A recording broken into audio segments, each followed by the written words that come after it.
if you're dating a narcissist or in a relationship with a narcissist, they'll alienate all your family members and your friends so that they get all the attention. And that'll just be the first of the games they play with you. Yeah. Then you have psychopathy, and the psychopaths are parasitical predators. And so the predator will take whatever you've got, and the parasite will live off you. And then here's a parasitical ideological statement. Property is theft, a classic Marxist trope. Why would you say that? Well, if I want to live off you, the way I'm going to justify that ethically is by claiming, well, you know, Joe, look how privileged you are. You've got all this money. You just took that from the oppressed.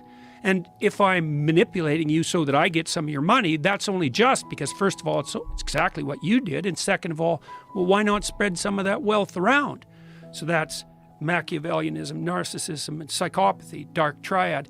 They've expanded that recently to add another dimension that was missing, sadism. And the sadist takes positive delight in causing pain to others. And the lulls culture, L-U-L-Z, the lulls culture online is a culture of sadistic, Machiavellian, narcissistic psychopaths. Lulls, meaning like people are joking around shit posting. Yeah, I did it for the lulls, and it's the plural of LOL, laugh out loud. But like, if you look at the Urban Dictionary, for example, the definition of lulls is positive delight in the suffering of others. It's like, yeah, it's sadistic. And bloody well, social media just facilitates like, I never thought of lulls as being sadistic. It's in and of itself, it's not a sufficient marker, right? You have to have like 6 or 7 things going on before it's clear that you're manifesting this underlying tetrad of personality traits. Like if you use an odd acronym and you're throwing out a joke at someone, this is a habitual pattern of doing nothing but provoking people online and using deception and lies to do it to attract attention to yourself. You know, it has to be a very consistent pattern. But Paulos, first of all, and his crew of researchers and people who've been influenced by him have laid out this 4-dimensional structure of the dark side, let's say. And they've shown that hyper users of social media, Instagram, for example, and people who do a lot of anonymous shit posting are characterized by, you know, what would you call it? Domination by those 4 traits. And part of the reason for that, and this is very, very dangerous to our whole society, I think, is that you got to ask yourself what keeps the psychopaths under control in the normal population. And the answer seems to be, especially on the male side, is that narcissistic aggressive men get put in their place by non-narcissistic aggressive men. And that usually has to do with something like the threat of physical intervention. You know how it is if you get a bunch of guys together. I can make a joke about you, you know, and I could even make a joke that was that sort of put you down. But the joke would have to be funny. You'd have to have the opportunity to reciprocate, and you'd have to believe that I was doing it in good spirit. Because if I just used the opportunity to, you know, stick the knife in, we're not going to get along with each other very long. And we know that, and men know that when they talk to each other. And so part of what keeps dialogue among men civilized is the possibility that it won't be civilized if it goes too sideways. And everybody knows that. But there is none of that online, because anybody can post anything about anyone, no matter how denigrating and derisive, especially if they do it anonymously, and there's zero consequence. In fact, quite the opposite.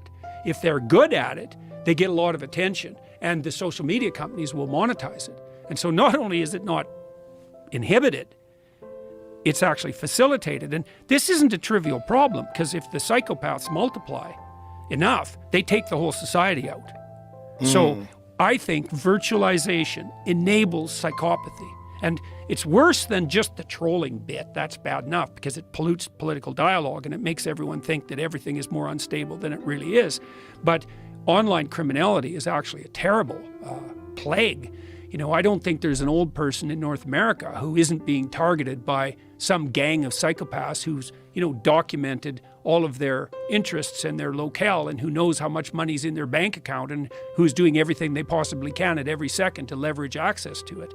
That's just happening continually.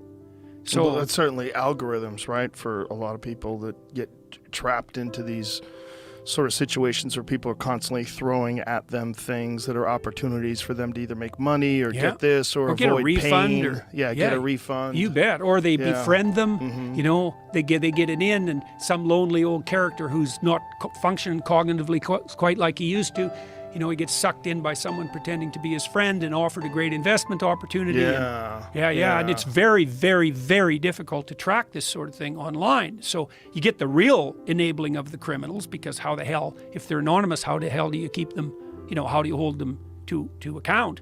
And then a secondary derivation of that is something like trolling. And that's really not so good either, because if the psychopathic, narcissistic, Machiavellian sadists are dominating the political discourse, then ordinary people look at that and think, oh my God, everything's going to hell. Everyone's really extreme, and really it's a non-random sample. And so, you know, I can really see this in my own life, you know, because if you just looked at me virtually, you'd think like I was the world's most embattled person in some way, you know, maybe not the world's most, but I'm up in the top 10 maybe.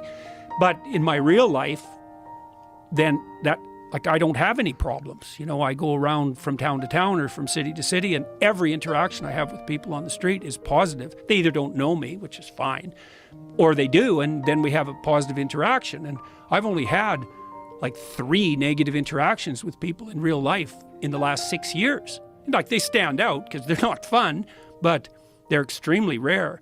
But online, it's like, well, 50% of the people oppose Jordan Peterson. It's like, no, they don't. It's not even 1%. So we're building a virtual world that doesn't sample the real world very well, and that's not much different from building a delusion. So not good. Very, very unsettling. So, that's Twitter. Yeah. Well, it's certainly Twitter before Elon Musk came along. Yeah, well, Twitter's better, but it's still quite the snake pit. Yeah. You know, one of the things I think might be done about that. See, I don't think that I've made this claim on Twitter that there's something cowardly about anonymous posting, and I'm not going to retract that, because I believe that in 99% of the cases that's true. Now, people say, well, you know, if you're a whistleblower, you have to be anonymous, and what about people in totalitarian states or in a company? Well, that's the whistleblowing problem. I think, 1% of anonymous posters are heroes, but like 80% of them are Machiavellians. And so, well, but there's also the factor of people that don't want to get in trouble at work. Yeah, I know.